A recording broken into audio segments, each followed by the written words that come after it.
오늘도 주님의 은혜가 함께하는 귀한 삶이 되시기를 바랍니다. 오늘부터 토요일까지 청소년 청년부 수련회 다녀옵니다. 위에서 기도해 주시기를 바랍니다. 우리가 역대상 마무리 단계에서 많이 치중하는 게 있습니다.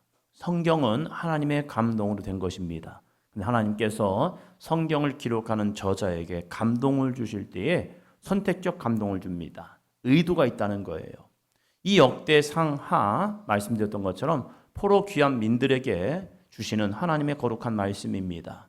포로 귀한 민들에게 이제 70년의 포로 생활이 끝나고 바벨론에서 돌아온 이스라엘 백성들에게 우리는 어떠한 사람들이냐, 어떠한 존재냐. 그래서 아담부터 시작해서 족보를 쭉 이야기해 주는 것이 우리는 하나님의 거룩한 창조물이고 하나님의 언약의 백성입니다. 그러면서 이 다윗 왕조를 또 부각을 시킵니다.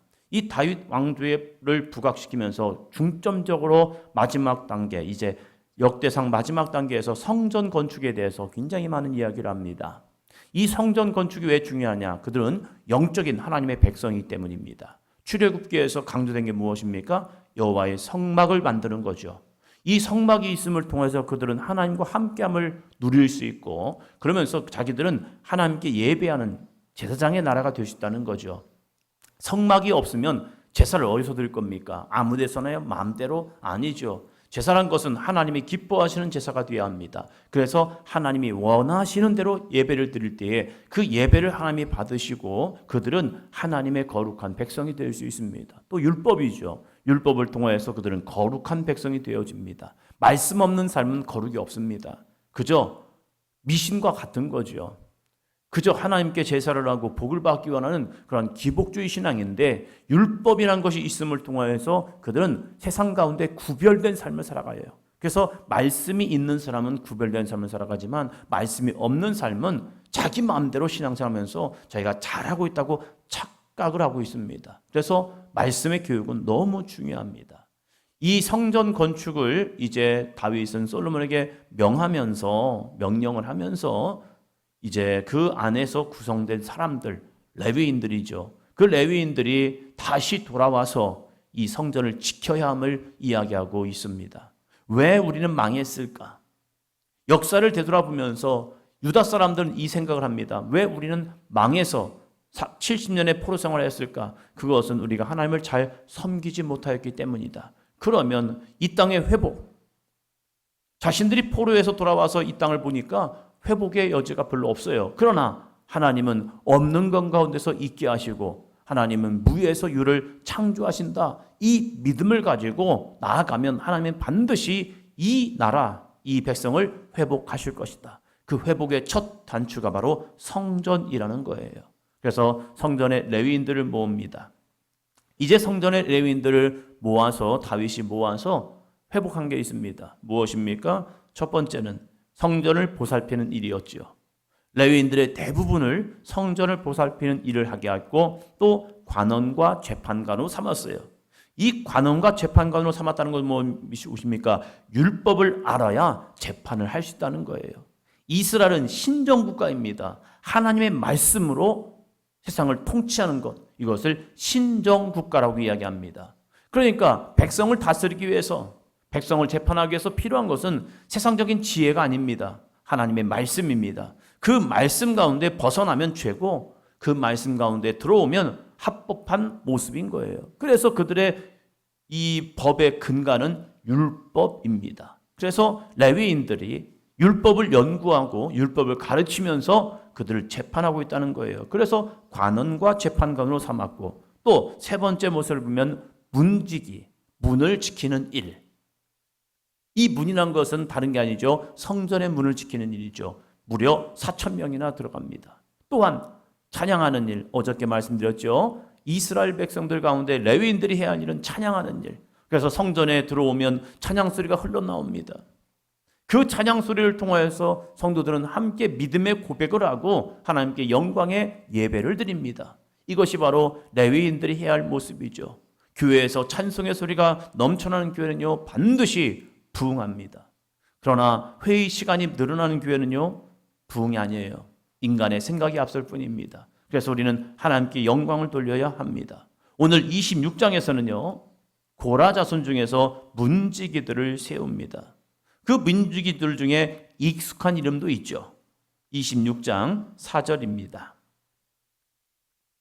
4절 오벳 에돔의 아들들은 맏아들 스마야와 둘째 여호사밧과 셋째 요아와 넷째 사갈과 다섯째 느다넬과.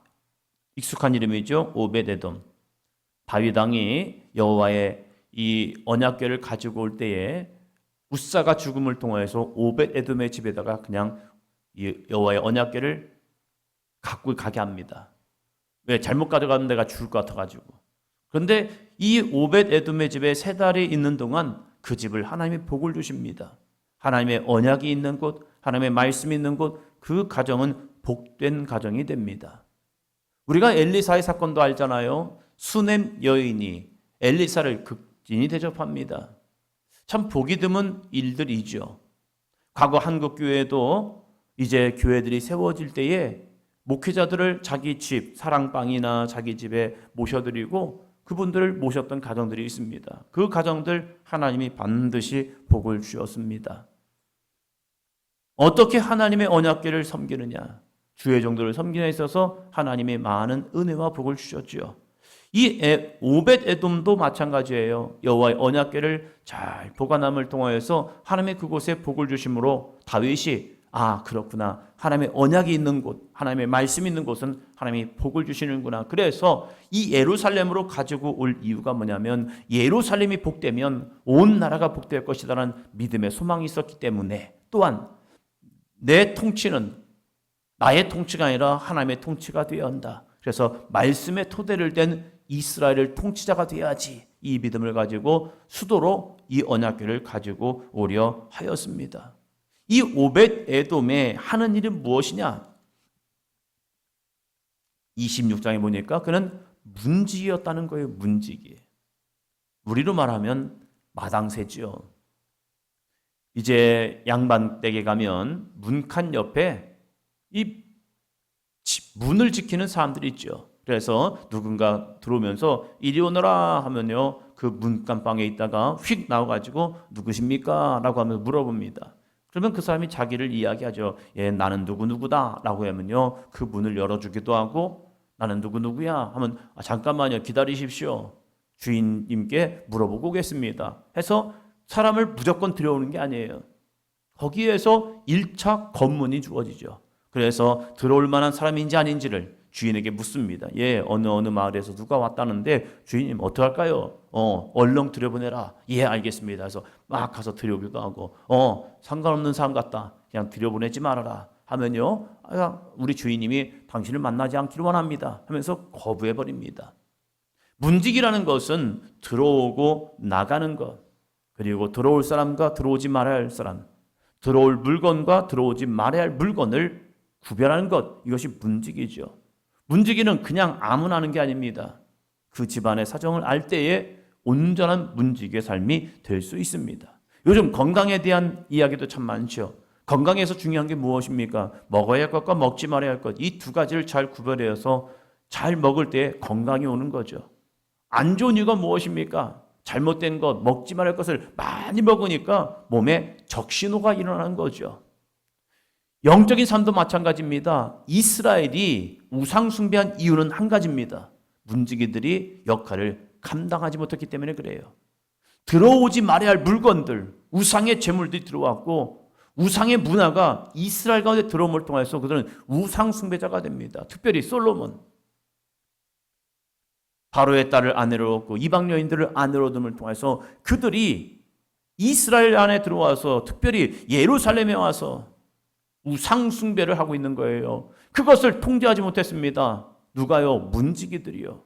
문지기들은 아무리 왕이라 할지라도 안 됩니다 라고 끊어버릴 수밖에 없어요.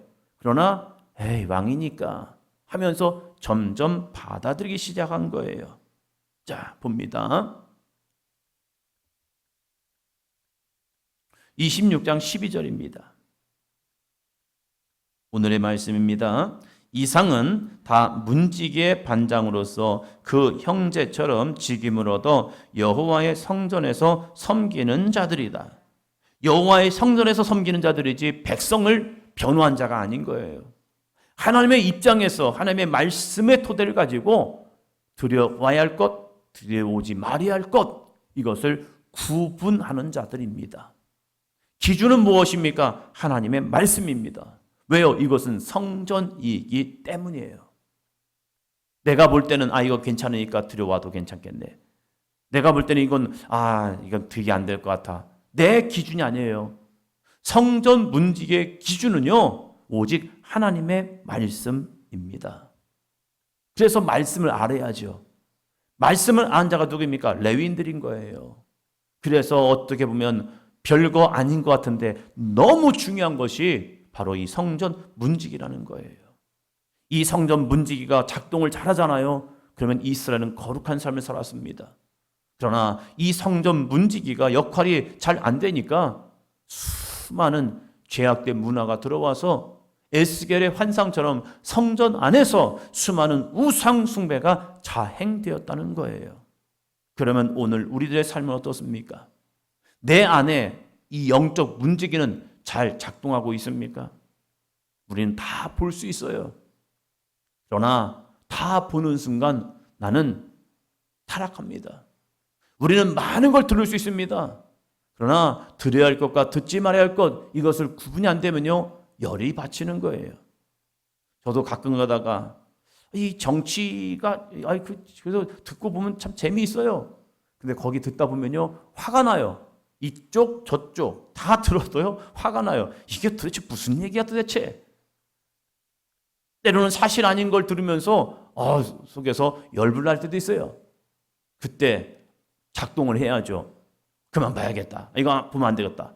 끊어야 하는데 못 끊으면요, 거기 빠져들어요. 그게 문제인 거죠. 그때 영적 문지기, 귀 들어야 할 것, 듣지 말아야 할 것 합니다. 사람과의 대화도 마찬가지예요. 사람과 대화를 하다 보면, 계속 대화를 하다 보면 어떤 경우는 끊어버려야 해요. 이거 그만 들어야겠다. 그런데 계속 들어주잖아요. 나도 힘들고 그 사람도 죄짓게 만들더라고요. 그래서 여기까지요. 그만 얘기하시죠. 이제 일어나죠. 하는데 계속 듣다 보면 이것이 문제가 되고 있다는 거예요. 하지 말아야 할 말까지 하게 되는 거예요. 이게 문제인 거예요. 말도 마찬가지죠. 말에 영적 문지기가 우리는 붙어야 합니다. 요즘 아이들을 보면요, 그냥 툭 던지는 말, 하지 말아야 할 말과 할 수 있는 말, 이것을 구별하지 못하면요, 내 감정에 호소받게 되지 않는 거예요. 내 감정의 호소를 통하여서 얼마나 이 사회가 상처받고 어려워하고 힘드는데요. 기독교인들도 마찬가지예요. 목사님, 이건 할 말이 아닌 것 같은데요. 해야 합니까? 하지 말아야 합니까? 하지 말아야죠. 할 말이 아닌 것 같다는 생각이 들면 내 안에서 충동이 일어나도 하지 말아야 해요. 그런데 이 영적 감각을 잊어버린 거예요. 그래서 가장 무서운 사람을 얘기했잖아요. 목사님, 이게 믿음 없는 말인 줄 알지만 믿음 없는 말이라고 내 안에 생각이 되면 그 말은 하지 않는 거예요. 그런데 이 사회가요, 교회 안에서도요, 이게 믿음 없는 말인 줄 알면서도 하고 있다는 거예요. 한 교회 목사님이 이런 말씀하시는 거예요. 우리 교회는요, 한 장로님 때문에 너무 힘들어요. 왜 힘드세요? 했더니요, 그분은요, 늘 자기 혈기로 자기 주장만 하고 있다는 거예요. 그래서 놀랍게도 그 얘기를 해주더래요.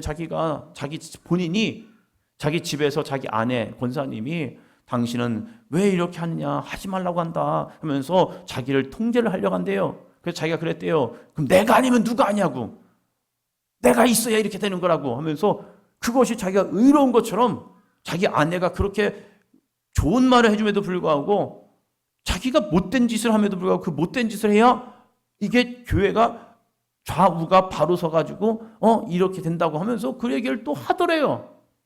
이게 제정신입니까 도대체?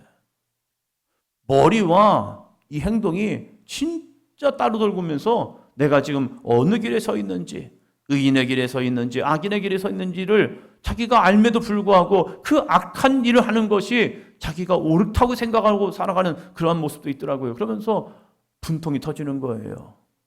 모르고 하면 그나마 이해가 되죠. 그러나 자기가 알고 있으면서 그 일을 하고 있는 거예요. 그러니까 통제불능이 돼버린 거예요. 문지기. 그래서 중요하다는 거예요. 우리가 삶을 살아가면서 수많은 생각, 수많은 행동들이 내 안에 다가옵니다. 그때 이 영적 문지기가 작동을 하면 그 사람은 의로운 삶을 살아갈 수 있습니다. 그러나 이 영적 문지기가 작동을 하지 않잖아요. 그러면요, 들어올 것과 들어오지 말아야 할 것, 해야 할 말과 하지 말아야 할 것, 보여야 할 것과 보지 말아야 할 것, 들어야 할 것과 듣지 말아야 할 것을 통제가 안 되니까요. 도대체 자기의 수많은 혼란, 내 마음에 일어난 충동이 성령의 감동인지 아니면 악한 영의 내 마음을 충동하는 것인지를 몰라서 성령의 감동은 하지 아니하고 사단이 내 안에 충동을 주는 그 마음속에 움직여서 죄악된 삶을 살아가는 모습도 있다는 거예요. 우리 사도인전 교회 이 영적 문지기 살아 있기를 바랍니다. 누군가가 내 옆에서 이건 하나님의 기뻐하시는 일이 아닐까요? 우리 하나님이 기뻐하시는 일을 한번 찾아가 봅시다 라고 말할 때 그래, 하나님이 무엇을 기뻐하실까? 하나님이 어떠한 삶을 기뻐하실까? 때로는 힘들고 어렵지만 감당해야 할 것, 그게 하나님이 기뻐하시는 일. 우리가 즐겁고 유익하고 안전한 것 같지만 하나님이 이걸 기뻐하지 않는다면 그래도 가야지요 라고 할 수 있는 귀한 믿음의 사람들, 영의 사람들이 되시기를 축원합니다.